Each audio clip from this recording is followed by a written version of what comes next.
next video, we initially were able to basically start by understanding the Cisco packet tracer interface. At least up to Unifa, you can actually go through at least some sort of things. I have not yet talked about some of these sections of the which I'll be talking about as we continue.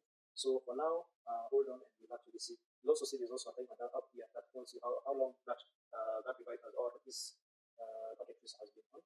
So basically it's something to understand and see how you're going to operate. Now, the first thing is when we are dealing with now packet tracer, I would want us to create a very simple app based on the following. As you can see here, you need to understand the basics of what a network is. Network or a computer network is a group of interconnected nodes. Everything you see over here is a computing device that exchange data.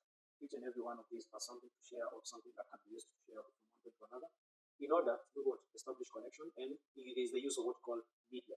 So media is what I was talking about down here, where we talk about maybe it's a copper straight through, or it's fiber, etc. So basically, based on that, when you're talking about networking, this is where we are going to involve what we call nodes or computing devices. The general term is actually the general word for this is nodes. These nodes are able to communicate with one another. The communication is through what we call a media, and then the role of a media is to make sure that data can flow from one to another. In actually, we either talk about data or information. Mostly we talk about information. Data is a bit slow. Information is actually processed. So you'll find that information is able to be transferred from one point to another. So here we have media, and we need to choose what media we have. Hypothetically now, I will kind of put this on the side so that at least be able to read it well. So over here we have two PCs. And I remember the first time I actually entered IT class, this is actually the first thing that you would actually understand or get to understand when it comes to network. At our time, we didn't have what called flash disks, SSD cards, or memory cards, and the likes. So what we used to do is use either floppy disks. We would use CD drives. And the funniest thing about them is you don't buy them, and their use case was a bit not as compared to the hard disks. Hard disks or drives. Disks right now. Why? Because you find that one, the cost. Two, most of the time you find that when it comes to floppy disks, is the capacity that you're going to be transferring is limited to a specific capacity. And apart from that, you find also that you also have a limitation when it comes to the use case. So you find that if you wanted to install operating systems from one point to another, you wanted to transfer very large documents from one place to another, the only way you would actually do this at that time was using what's called peer-to-peer connection. And this is where now we come, and then we take our connection over here, and I'll tell you why this is not really supposed to happen. And you notice one thing, and before we continue, in case you do not see this FAO, this is what you call the interface name or the interface identity. You would go to options, preference, and look for what you call show interface. Make sure that show device name label is there, and then you should make sure also that here we go, show device model label. There's something else. Oh yeah, here you have always show port label in logical workspace. Make sure that whatever is up here is all selected so that you're able to see that. So if in case maybe I was not able to select this, let's say for example, if this was, you notice that if I disable show port label, you notice that it will actually disappear. So make sure that this is selected and click on close. And once that is true, the next thing we need to understand is once these two are interconnected through a media, there's what you call some protocols that we need to that will enhance or make it possible for us to communicate. One of them being what you call IP, Internet Protocol. Now, in this case, how do we access this? You notice before I continue that IP is actually what enables you to be able, or enables communication happen, where I'm able to kind of identify a computer from another computer. That's the only way you can do that. So there are two things that can be able to make us identify these two devices, either what you call a MAC address or an IP address. Those are the key things that you need to know for now. So how do we now enable these two machines to communicate with one another? You come, double click on this.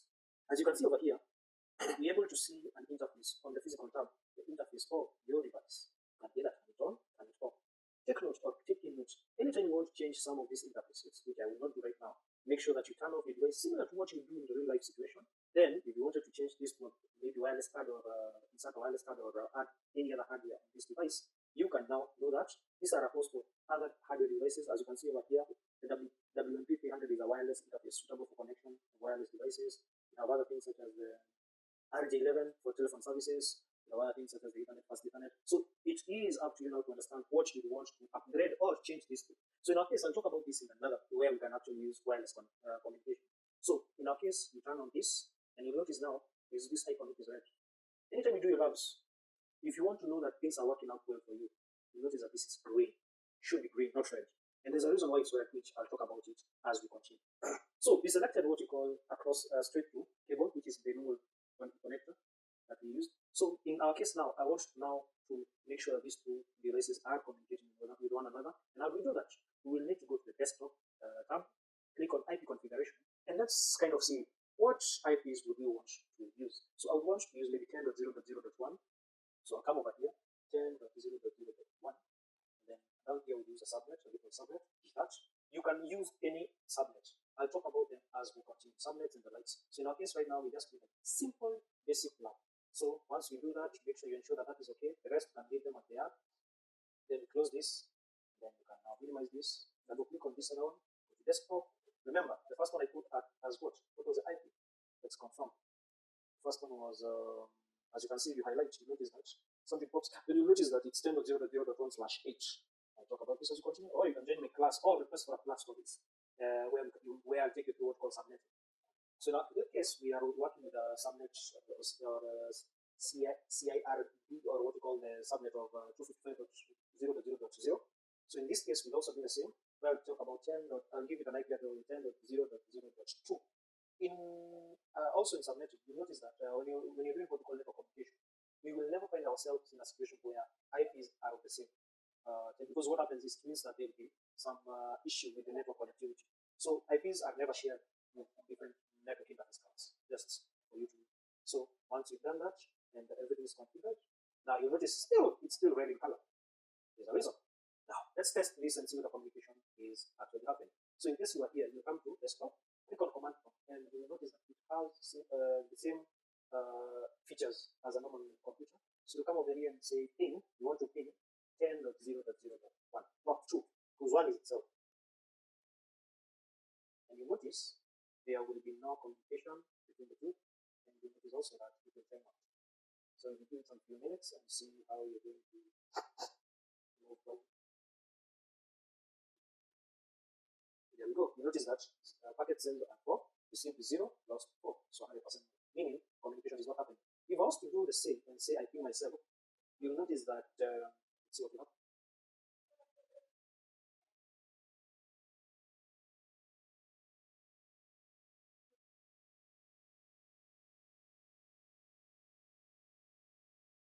Should be able to do itself. That's I'll talk about what you call loop back. So in our case, the reason why this is not happening is the type of connector that we are using is not the one that we're supposed to be using. Now, in our classes, we will talk about why there is the difference between a copper straight through and a crossover. But in our case, in a situation where we have two components or two nodes of the same type, be it a router to a router, a switch to a switch, or a computer to a computer, we do not use copper straight through to connect these two. We use what's called the crossover cable. And as I said, take key note. Anytime you see red, it means either there's no connection or the interface is still not up. So in our case now, what we need to do is I'll come over here, eliminate this, come over here, select this, and then select that.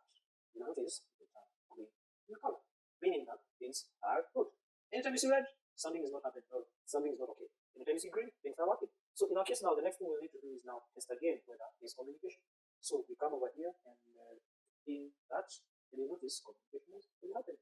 Send for, received for, 0 lost. So it means that this machine is communicating with this machine. So just to wrap up this is just a simple peer-to-peer network or communication where two devices are able to communicate with one another. Yes, I am now able to send a document from one point to another. I am able to send large batch from one point to another. Keynote 1, when you're creating a network, you need to have nodes, you need to have media, we need to have a protocol where that facilitates that communication. And then apart from that, we need to have a media. Media, it can be wireless, it can be cable, so that enhances that communication. And this is where now we're able to transfer information or data or whatever you want to transfer from one point to another, so that we're able to process or use that data. So from there on, the next class we'll be talking about several other types of networks, but I'll just generally now give you things on what we need to do when it comes to generally using packet tracer and some other a bit advanced features that we're going to implement as we continue. So let's meet on the next. Let's